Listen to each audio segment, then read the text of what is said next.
afternoon and welcome to the Improving Edge Conference. We're glad you're here with us today. Before we get started, let me draw your attention to the Q&A feature of this webinar. If you have questions for our presenters, feel free to ask using the Q&A option located at the bottom of the screen. We'll try to answer as many questions as possible towards the end of the session. And now, let me introduce our speakers, William and Christine Assaf. William is a senior content developer on the SQL Docs team at Microsoft. Formerly a data platform MVP, consultant, and .NET developer, William currently works with Microsoft product groups on content related to Microsoft SQL offerings, specifically over SQL performance, the Azure SQL database, big data clusters, and Azure Synapse. As a consultant for over 13 years, he worked with clients on SQL Server and Azure SQL platform optimization, management, disaster recovery, high availability, and led a multi-city team of senior consulting SQL DBAs. William has written SQL certification exams since 2011 and was the team lead author of the 2017 and 2019 editions of SQL Server Administration Inside Out by Microsoft Press. Christine is an experienced trainer and consultant who is passionate about encouraging others to thrive in the workplace.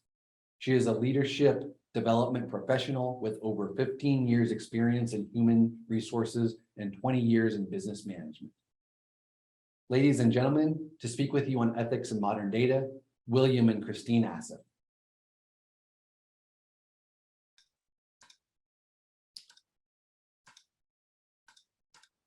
Hey, thanks, James. All right. We can be seen and heard. And the subtitles are coming across okay? Awesome. Welcome, everybody, to Ethics in Modern Data. My name is William Assaf. I'm Christine Assaf. Let's get started.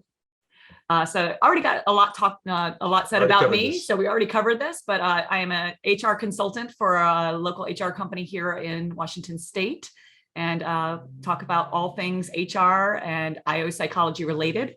If you're not sure what IO psychology is, it's basically the study of individuals in the workplace and how they interact with each other, and I'm a frequent trainer and speaker.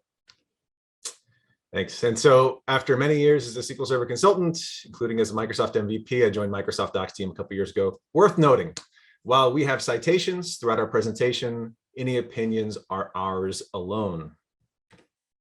So today, we're going to be talking about bias in data analytics and data collection, what we can do to recognize our own bias and fight the perception of bias, and on how bias in data has real impacts on society. But without context, without understanding historical and time-based biases, both we and our data findings are doomed to parrot bias. And so this conversation is for developers, for data professionals, for data analysts, for researchers, for really anybody who deals with data. And I think this audience is inclusive of that. And we also understand this is a potentially international audience. So one thing to keep in mind that is we're from the United States, and many, but not all of our examples are based on United States history. We will try to be as expository as possible when setting the context here. But if you have any questions, we are open to request for clarifications or questions at the end of the presentation. We've also, we're going to make the slides available. They're actually already available for download, and you'll find references to all our sources at the bottom of each slide, as well as references to learn and read more about these topics at the end of the presentation. And so this, to start us off, is one of my favorite webcomic series, the Saturday Morning Breakfast Cereal, with a take on why the robot uprising used spears and rocks, an example of historical time-based bias. If trained on data, which contains human bias, then of course our data outcomes will learn that bias. And worse, they're likely to amplify it, to institutionalize it, and to mask it in the trustworthiness of an algorithm. Laura Douglas, who is an AI researcher, defines bias as inaccuracy, which is systemically incorrect in the same direction. Many algorithms, which are trained to do a human job, will have been trained on human-generated data. This is a huge problem, especially if people assume that algorithms are impartial and that they can't hold the same biases. that people do. This presentation is about acknowledging both the public's perception of the trustworthiness of statistical analysis and our responsibilities as data professionals, developers, and analysts. And this presentation is really about our ethical responsibilities as data professionals to become aware of bias and to acknowledge it and to be held accountable for it. So here is an example of bias. This is from Google Translate. So you see here that he is nurse and she is doctor. But if you reverse the translation, the gendered language is reversed, and now some gender norms are enforced here. Biases like these are live on display in the wild. You can try it yourself with a number of languages. This works for Hungarian and Turkish to English. And this is only helping to further society's implicit biases, in this case, on gender norms and professions. Now, this isn't just limited to a translation picking one gender as default. In translations to and from many European languages, the concept of a female doctor or historian is unknown to Google Translate. Out of 20 translations of female doctor, none were correct. And out of 20 references to a male nurse, only 7 were correctly translated. So without examining your data for bias and developing awareness of historical bias in source data, you will present unethical findings at best. Bias exists, and it must be identified and acknowledged.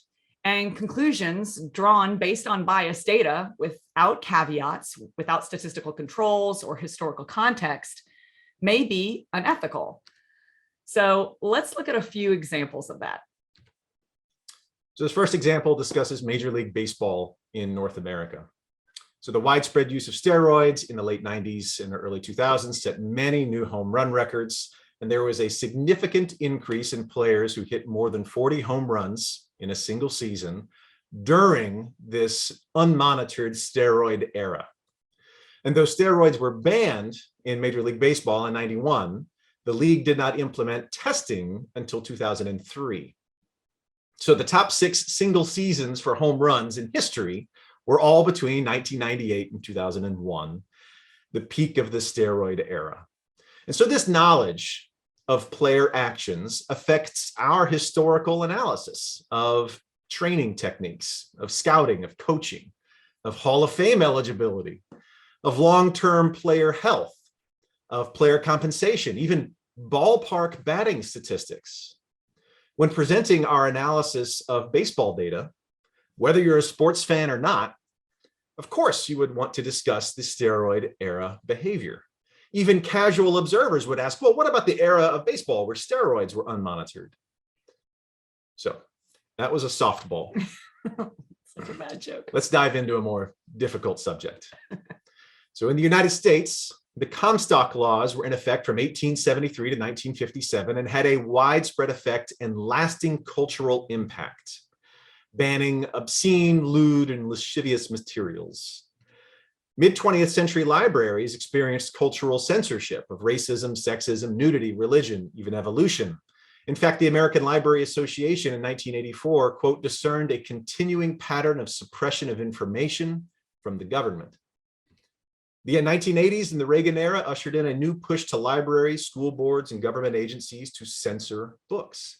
And the media almost invariably yields to pressure to establish some sort of code of self-regulation in a sense of self-preservation.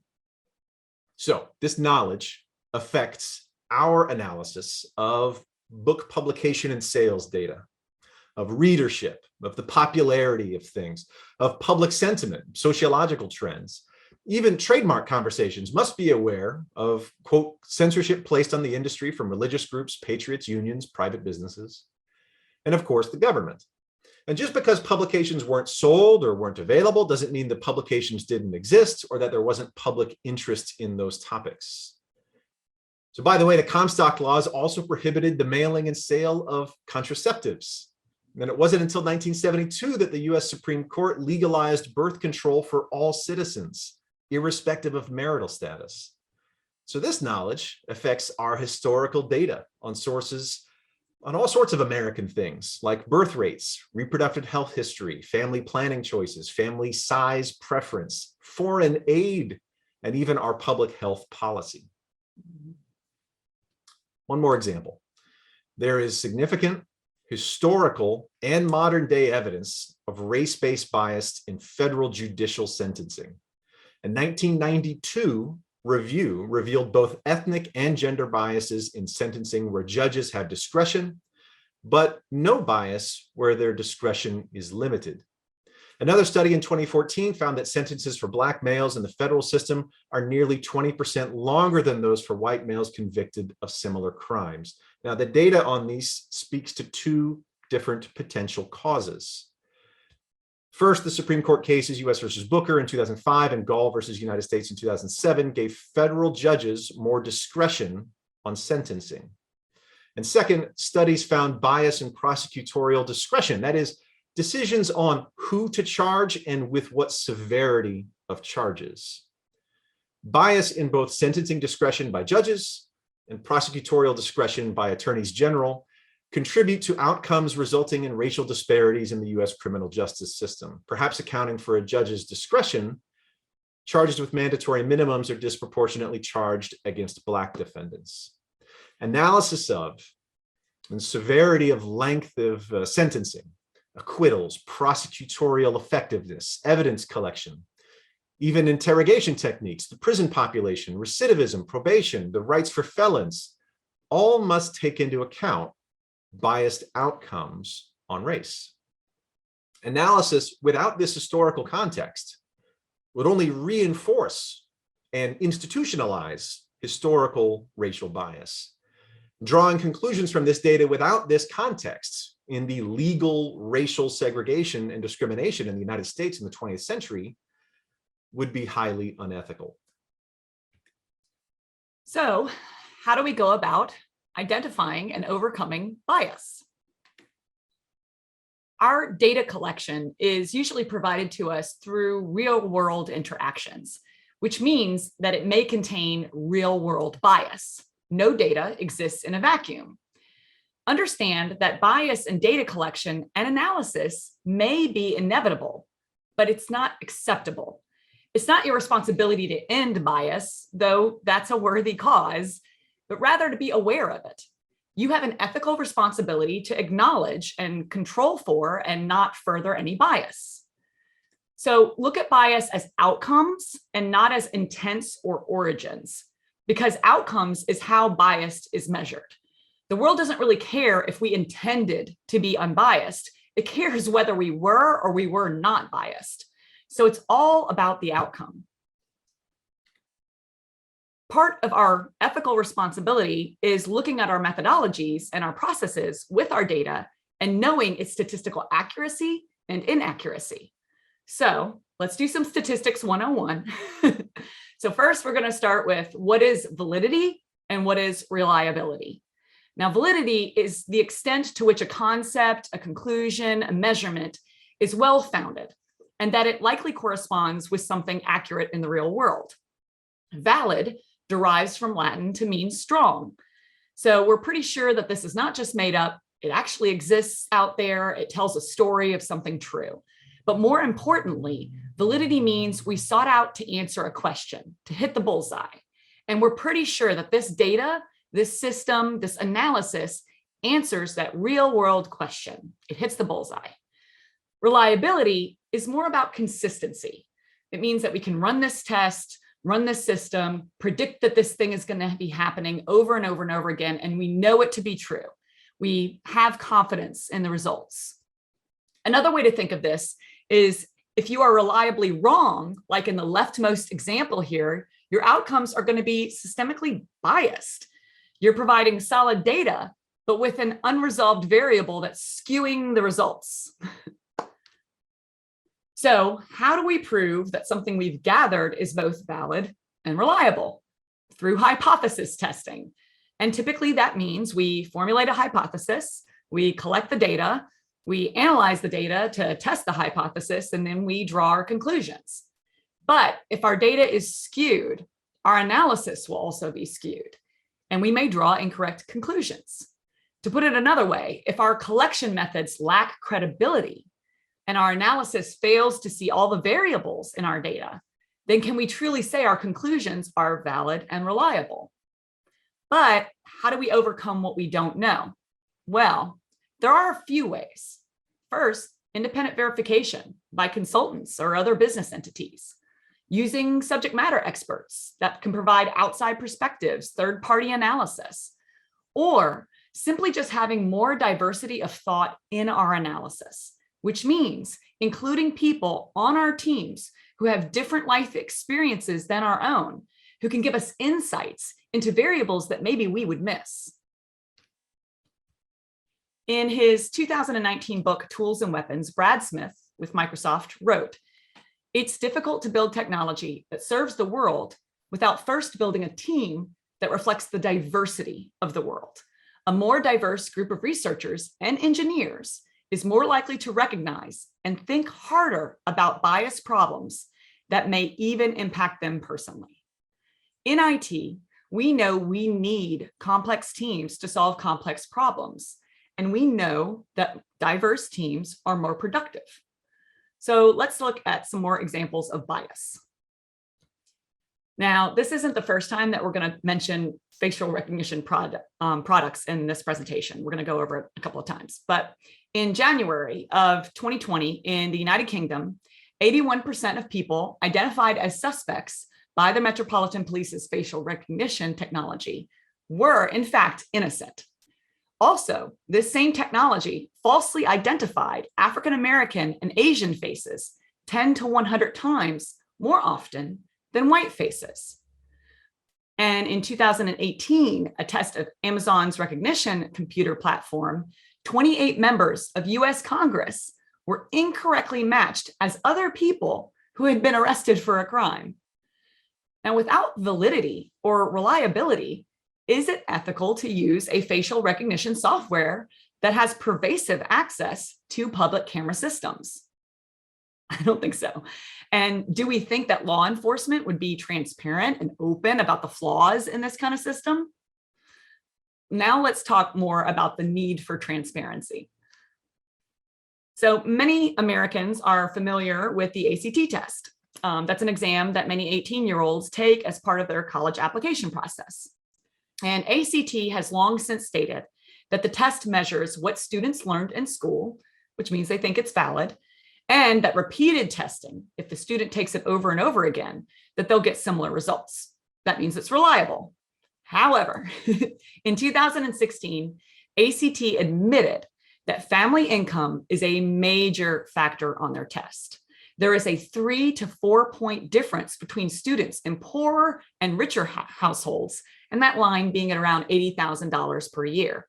And that gap is widening according to their own data. Now, credit to ACT for disclosing this research and showing the widening gap based upon family income. And later, they tried to explain this gap by indicating that lower income students also had, quote, lower high school GPAs and less rigorous coursework. And again, credit to them for at least acknowledging this, but then is ACT ethically testing for high school achievement or for opportunity? If our measurements are valid and reliable, but our outcomes are rejected, should we challenge our testing? In this ACT example, socioeconomic level is a variable and it affects the outcome. What other variables could affect the student's ACT score? It could be class size, air quality, local crime statistics, whether they were homeschooled or private schooled, maybe the number of hours a student works at an after-school job. Our results are valid as tested, but what about the outcomes? Are they ethical? Are they to be trusted as the result of an impartial algorithm? This year, more than 76% of all four-year colleges and universities won't mandate an entrance exam for their admissions.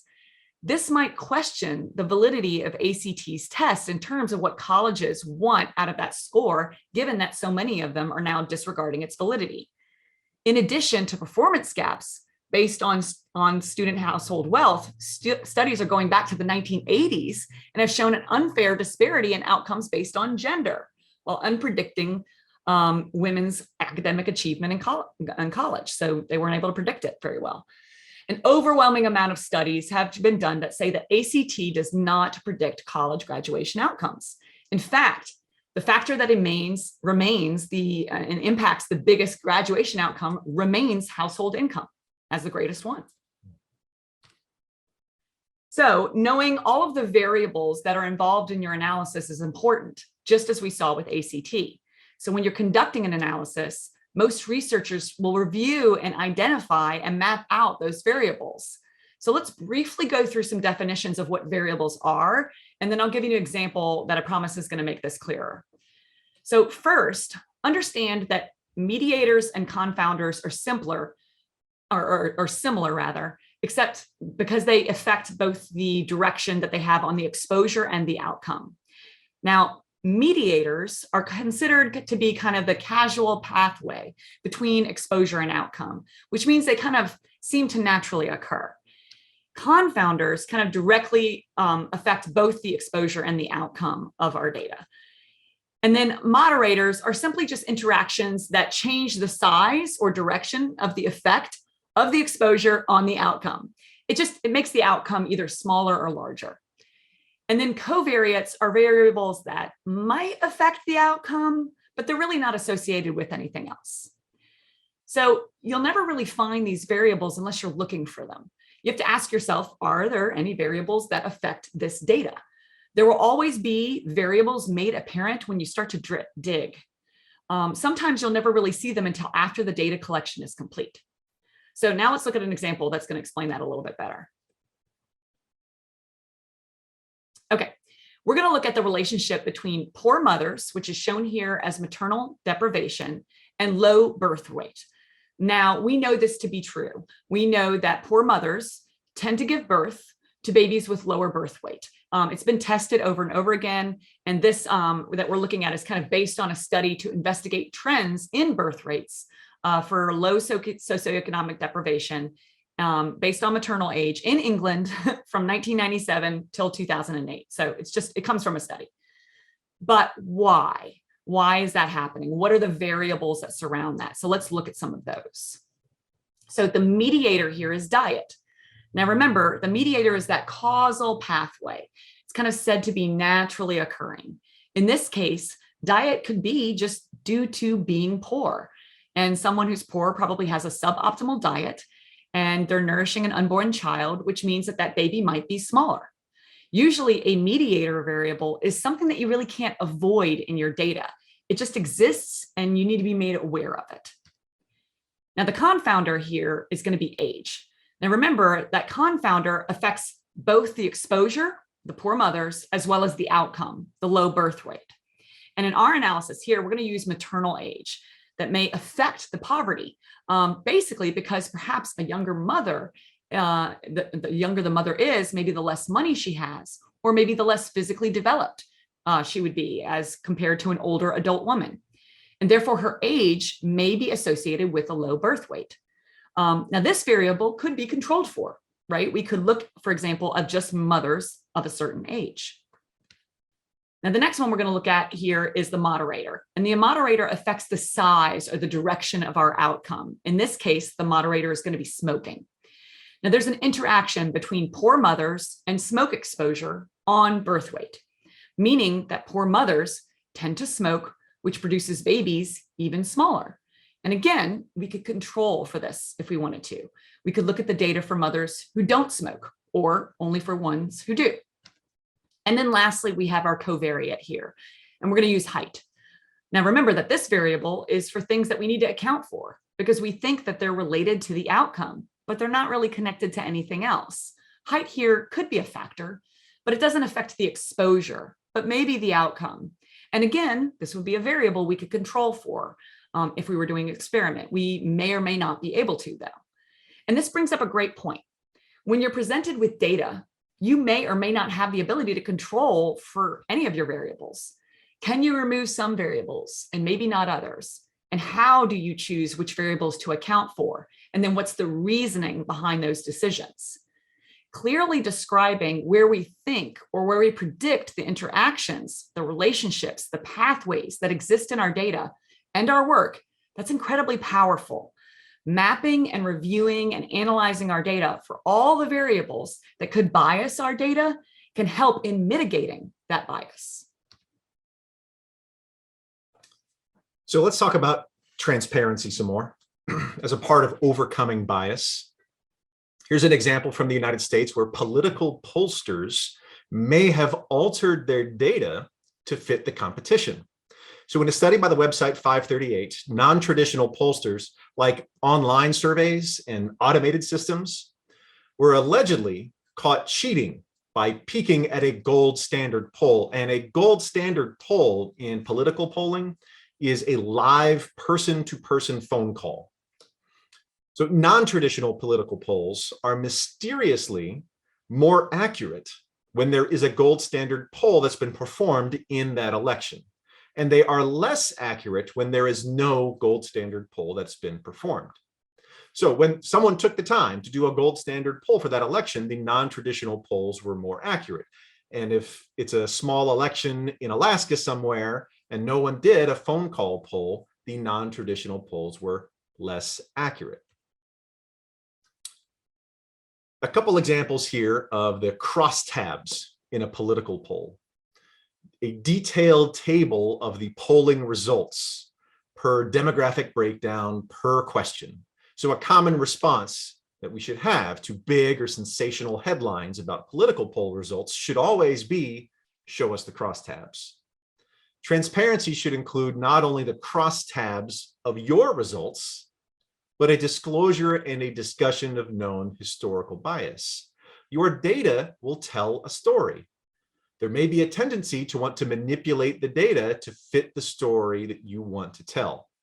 How can you show the crosstabs, show the detail and the proof in your work? Mm-hmm. This is a quote from a paper published in the journal Biochimica Medica. Every scientist should therefore be aware of all the potential sources of bias. If deviation is still present, authors should confess it in their articles by declaring the known limitations of their work. Failure to provide that transparency begs accusations of biased interpretation. So let's look at another example, and this one is about having biased outcomes with no transparency. So in 2019, Apple issued credit cards, and men were given higher limits, credit limits than women, even higher than their wives. Now, how could this be? Could maybe women's income inequality be a variable? Because women's income inequality provides a historically biased look at gender. And a quote from Wired magazine, they said, no one from Apple seemed able to describe how the algorithm even worked, let alone justify its output. While Goldman Sachs, the issuing bank for Apple Card, insisted that there isn't any gender bias in the algorithm, it failed to offer proof.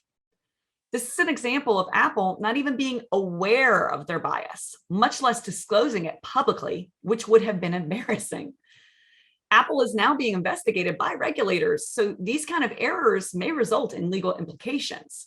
And one could be challenged on disparate impact, particularly in employment areas. And we'll talk about disparate impact a bit later. So you need to be able to support your conclusions. That's why we're talking about steroids and censorship and race and facial recognition and all these Apple cards. Transparency to how the algorithm works is key to acknowledging bias and outcomes. In the case of competitive intellectual property, the algorithm should be understood, at least internally. It cannot be a mysterious black box. And yes, we'll talk about just such an example later. So let's dive deeper into this ethical problem. We've talked about transparency in data analysis. Let's talk about ethics in data collection and how we design the systems and collect the data that is our product. So this is from a report from the White House in 2014. The keys here are that 1, data will be collected on individuals, and 2, data will not be owned by those individuals. So what are our ethical responsibilities in collection and ownership of citizen data? Let's go over a couple of bad examples. You may be familiar with the story about American retailer Target's direct mail campaign for expectant mothers and a furious dad who did not know that his teenage daughter was pregnant. This quote is from Andrew Pohl, the Target statistician who developed the store's model for predicting and detecting consumer pregnancies, which were then used to target ads to expectant mothers. We're very conservative about compliance with all privacy laws, but even if you're following the law, you can do things where people get queasy. Ethical collection, sure, it's Target's own shopping data. Unethical use, resulting in a violation of privacy for a sensitive topic. What if this ad arrived shortly after a miscarriage? It'd be different if Target were, say, sending mailers to people about to buy shoes or about to buy toys or a car. But pregnancy? Target statistician here says that even if you're following the privacy laws and the regulations, you may still trip over ethical lines. Another example, British firm Cambridge Analytica gathered data on 87 million Facebook users without their consent via what Facebook later labeled malicious use of its developer system. Any user who took their custom Facebook personality quiz, which was bogus, also unknowingly gave permission to Cambridge Analytica to access their personal data and the personal data, including location, for all of their friends. Clearly, unethical collection. Cambridge Analytica then used the data to perform digital operations to target future President Trump's 2016 campaign messaging, using, quote, 5,000 points of data on every voter to set the campaign's travel schedule, the platform to micro-target Facebook users with $1 million a day in ads. Maybe that's not unethical use, but it was based on unethically collected data. Now, these quotes you see here are from Cambridge Analytica data analyst Christopher Wiley, turned whistleblower, who testified in both the United States and the United Kingdom in 2018. Cambridge Analytica later shared their collected Facebook data with Russian proxies for rumor campaigns and attitudinal inoculation and, quote, psychological warfare.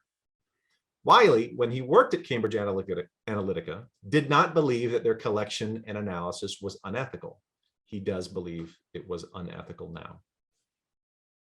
So, analysts must be aware of consent mechanisms, of how they were collected, more logistically, how data on consent is incorporated into future analysis. Where do we have checked that a user signed off on the privacy policy?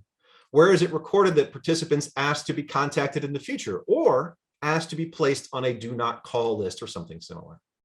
Are we transparent about our use and potential reuse of that data? Does our approach rely on consumers being gullible? Are we designing systems and websites and interfaces to trick consumers? Let's talk more about that potential reuse of data, regardless of how it was collected. Control creep refers to data that has been generated with a particular purpose in mind, but then is repurposed. Can you think of a genetic data example that has been identified as having disparate impact? And that is now federally banned in the United States for hiring, for example. It actually is probably in your workplace. If any of you have actually been to your offices in the last 2 years, there's probably a sign in your break room. Employers in the United States, and this is the example, used genetic screening data in the early 1970s to identify potential employees who carried a gene mutation for sickle cell anemia. Sickle cell anemia is a periodically debilitating genetic disorder that is predominant in African Americans. Those carrying the gene mutation were then denied jobs, even though many of them were healthy and would never develop the disease. In the United States, the Americans with Disabilities Act of 1990 put an end to sickle cell trait discrimination in employment and its disparate outcomes on race. In the United Kingdom, the Equality Act of 2010 provided for the same protections. And now you'll likely see that poster in your break room at work, if you ever go there, if you still have an office, outlining the prohibition on sickle cell trait discrimination. Similarly, a genetic test for an expensive cancer must not be a prerequisite for joining an employer's healthcare coverage or even being hired in the first place. That would be unethical. So, as personal data health devices and services become more prevalent in our society, let's be aware of potential misuse and discrimination based on predictive health markers. Similarly, using financial data for health research is potentially predatory, discriminatory, and vice versa, where only wealthy patients are told about the best and most expensive treatments. This also leads to a relatively new concept called weblining, or the use of financial data to target users for online ads, including things like childcare, housing, and healthcare. This is a play of words on redlining, which we'll talk more about soon. Financial data may be predatory if lower income consumers are targeted with subprime lending, high interest credit cards, high fee banking advertisements. We should be aware and transparent of potential control creep in the data that we collect and control. So we'll talk more about weblining later because it can contribute to digitizing a disparate impact. Now, we mentioned this earlier with the Apple Card algorithm as having a disparate impact on women, and of facial recognition's disparate impact on darker skinned individuals. The thing to understand is that most systems, especially selection systems, are built to intend to discriminate, meaning that they create distinctions among people. And let me say that again. Most systems are built to discriminate, meaning that they're creating those distinctions among all the people.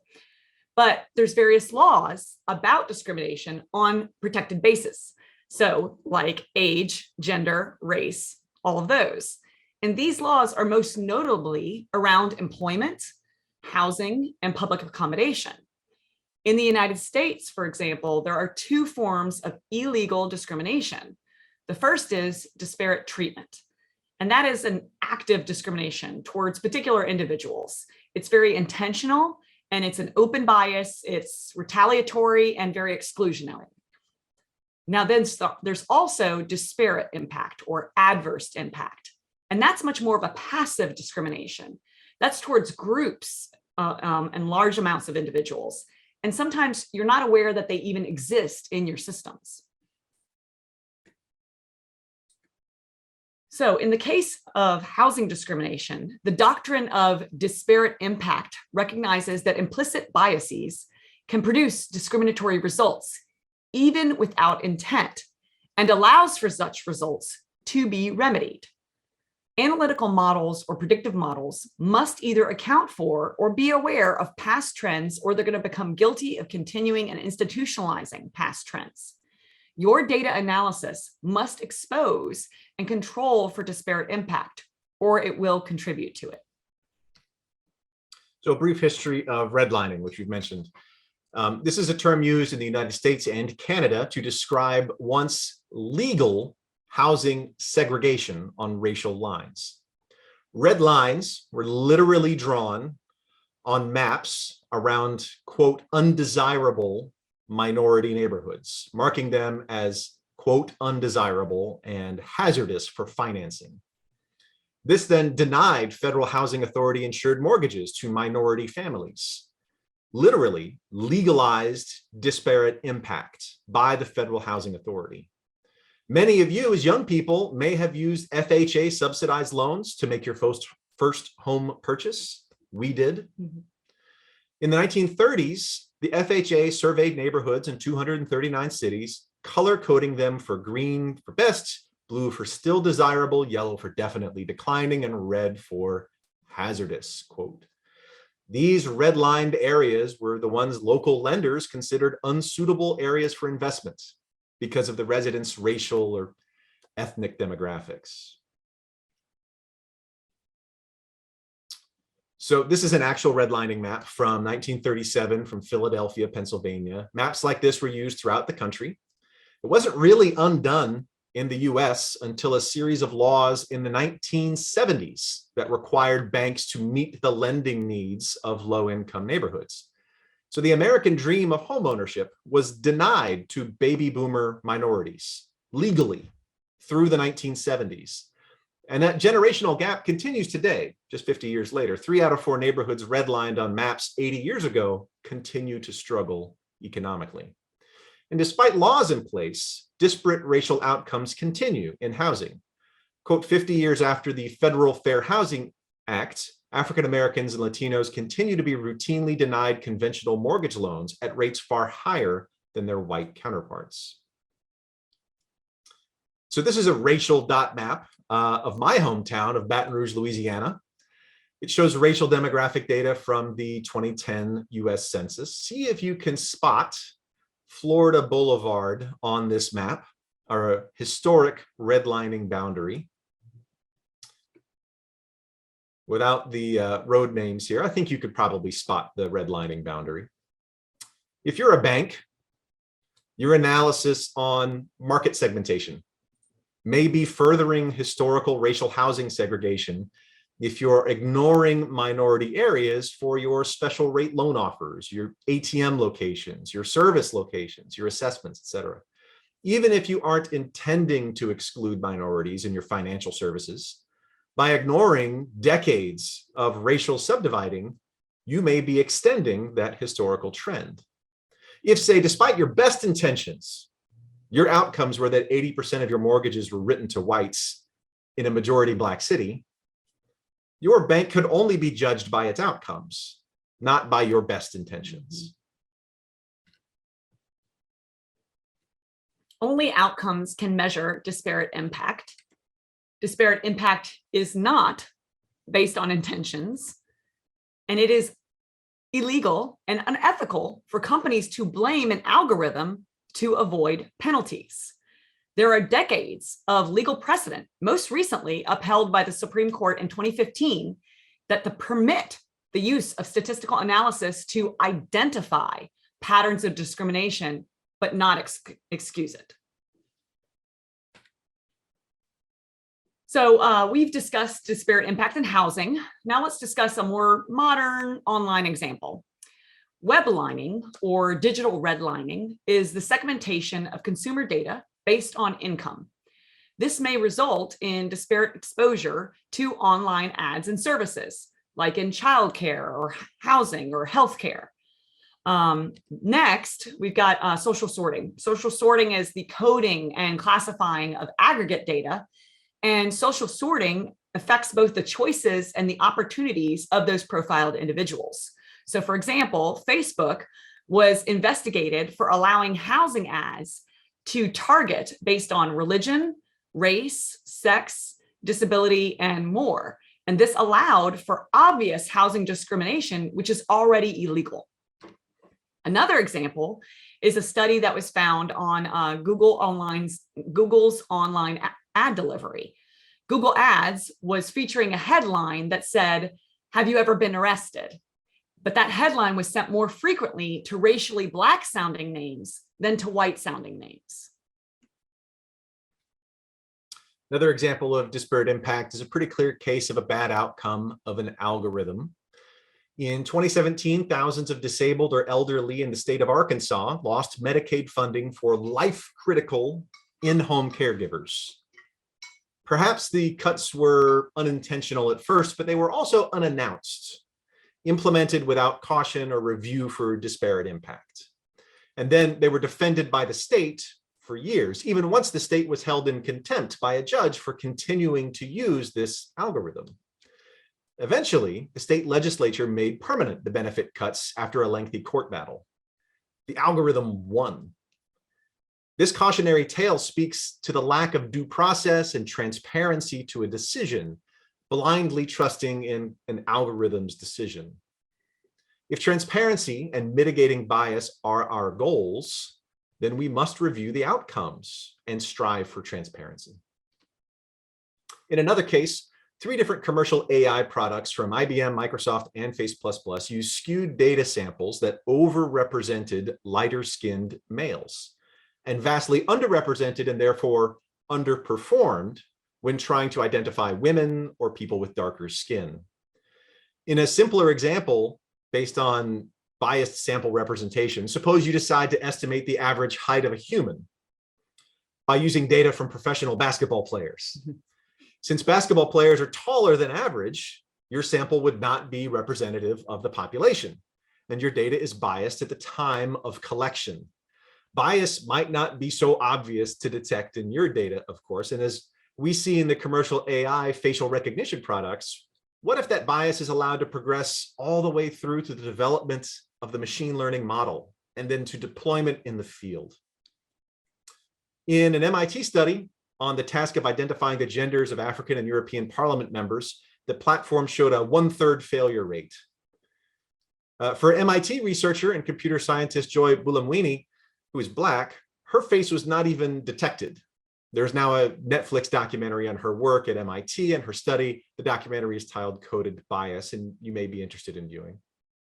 This is a common issue for our and your Black colleagues. Many Black students are forced online throughout the world during the pandemic. To them, visible light cameras without infrared sensors aren't recognizing their faces. And modern algorithms aren't detecting darker skin faces. This is why, for example, the Windows Hello facial recognition feature requires a camera system certified for that near infrared light. This is supported by an FBI co-authored study, which indicated that facial recognition software is less accurate on darker skin. Similarly, personal voice assistants like Google Home, Amazon's Alexa, they struggle with understanding African-American vernacular.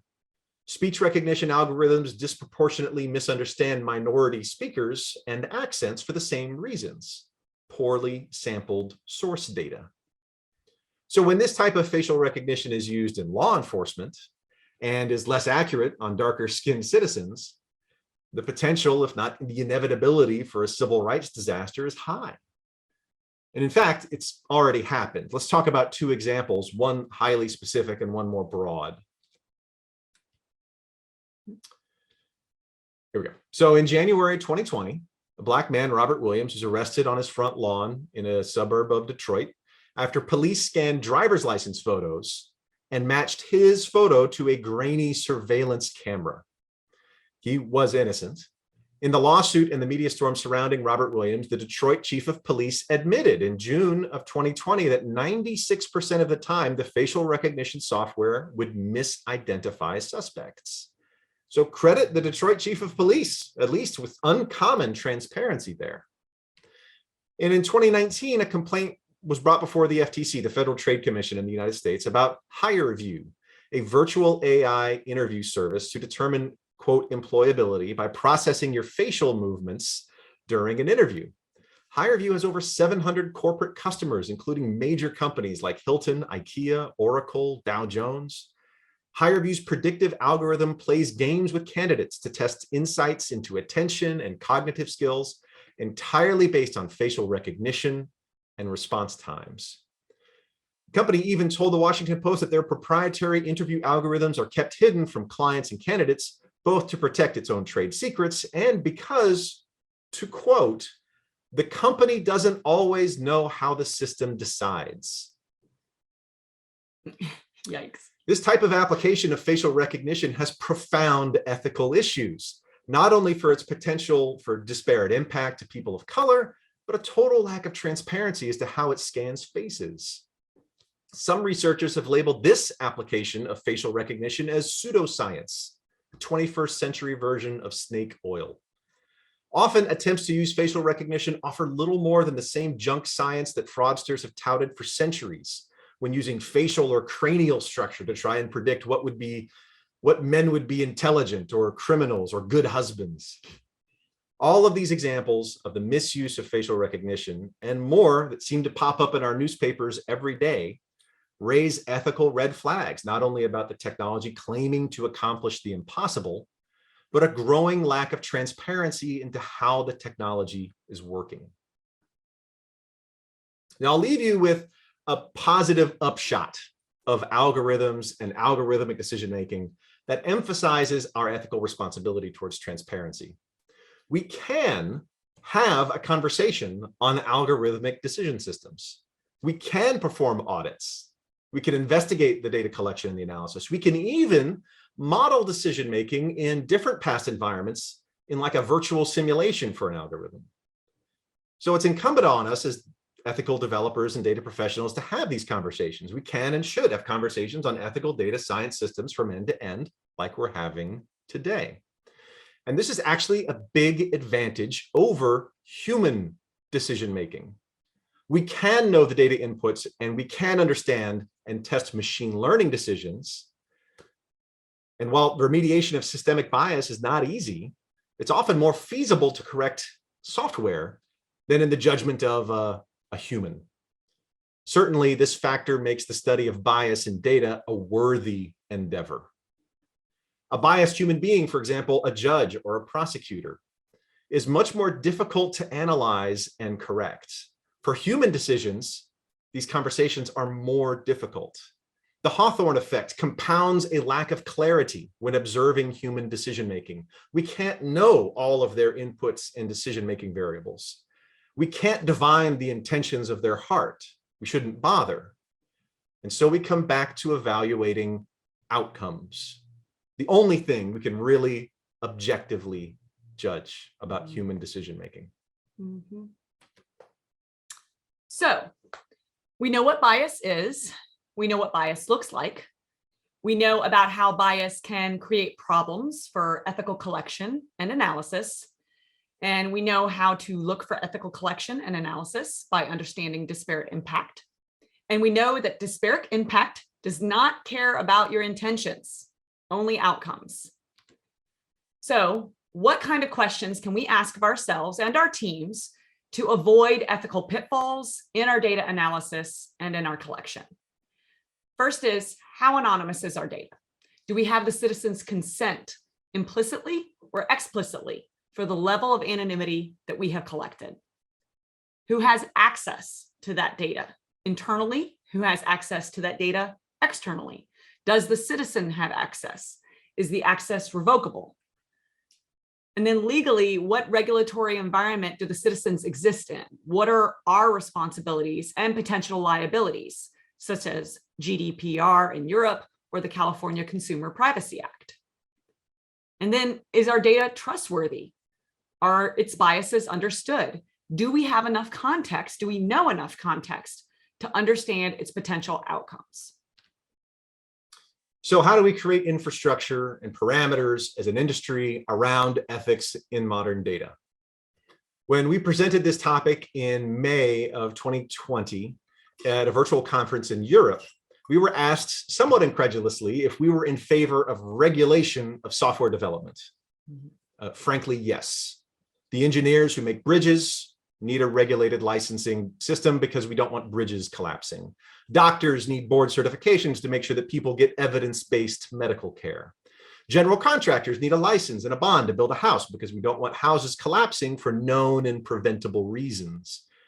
From the Therac 25 software bug that caused patients in the 1980s to be inadvertently megadosed with radiation, to the Boeing 737 MAX, and carrying that legacy into an emerging marketplace of machine learning solutions. Perhaps we as developers and data professionals specifically, we need some regulation, or at least ethical commitments to practice. So on that last point, Oren Etzioni, the CEO of the Allen Institute for Artificial Intelligence and a professor at the University of Washington's Computer Science Department, has proposed just that, a modified version of a medical doctor's Hippocratic Oath, the oath sworn by generations of doctors to do no harm, etc. He proposed a Hippocratic Oath for artificial intelligence practitioners, which is 11 sentences, but this is at the heart of it. I will consider the impact of my work on fairness, both in perpetuating historical biases, which is caused by the blind extrapolation of past data to future predictions, and in creating new conditions that increase economic or other inequality.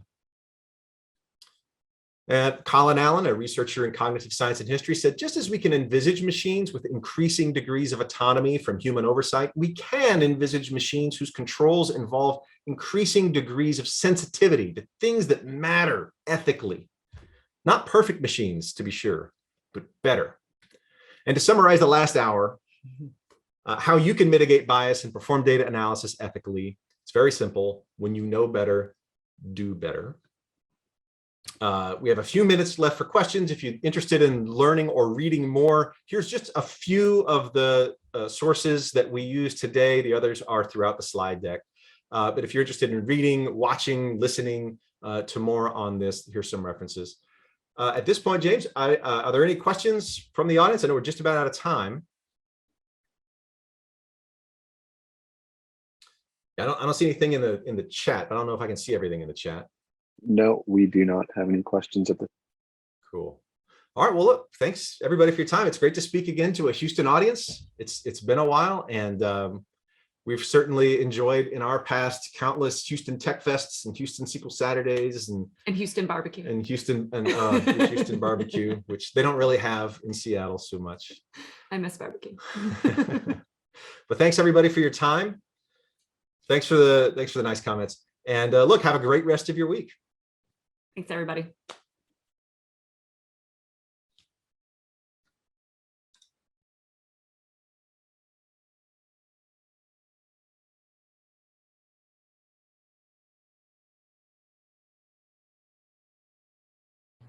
Thank you, William and Christine, for speaking with us about ethics and modern data.